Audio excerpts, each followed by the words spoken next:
کوئٹہ کے نوائی علاقے کچلاک کے قلی سمنی میں یہ افغان پناہ گزین بچے قالین بنانے کا مشکل کام کرتے ہیں۔ قالین بنانے کے لیے انہیں زیادہ آرڈر پاکستان کے شہر پشاور سے ملتے ہیں۔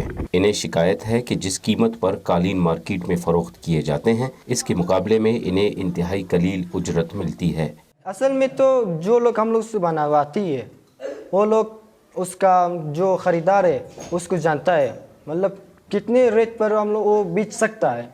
جو ہم لوگ پر دیتا ہے ہم لوگ ایک ریٹ پر بناتی ہے، سخت نقشہ بھی ہو اور ایزی نقشہ بھی ہو اس کو بناتی ہے، مطلب زیادہ تر ہم لوگ کو منافع نہیں ملتا ہے، زیادہ تر جو بنواتی ہے ہم سے اس کو زیادہ تر منافع زیادہ تر ملتی ہے ان لوگ۔ کوئٹہ کے علاقے ہزارہ ٹاؤن میں اقوام متحدہ کے ادارہ برائے مہاجرین کے زیر انتظام چلنے والی قالین بافی کے اس ادارے میں افغان خواتین قالین بنانے میں مصروف ہیں۔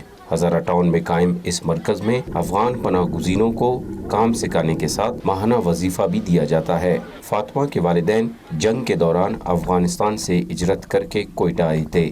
انہوں نے قالین بنانے کا کام اپنے چچا سے سیکھا۔ قالین بنانا شروع کرتے ہیں تو تانے کی استعمال کرتے ہیں، پہلے تانا بنوا لیتے ہیں، پھر کجی بنواتے ہیں، پھر نقشے کی کلر وغیرہ سب کچھ سیٹنگ کرتے ہیں، پھر وہ دھاگا وغیرہ بنواتے ہیں۔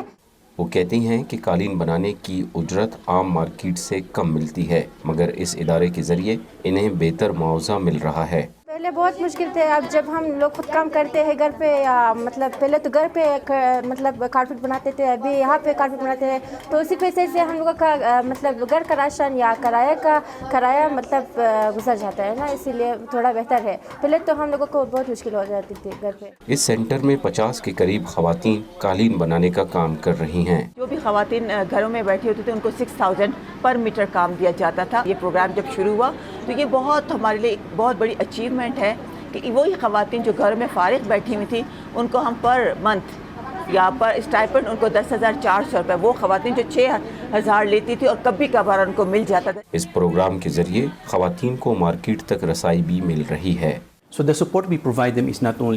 ہم جو تعاون فراہم کر رہے ہیں اس میں صرف تربیت اور مواد کی فراہمی ہی نہیں بلکہ ہم انہیں مارکیٹوں سے بھی جوڑتے ہیں اور آن لائن مارکیٹنگ میں بھی انہیں معاونت فراہم کرتے ہیں، اس لیے یہ مارکیٹ کے قریب ہو جاتے ہیں۔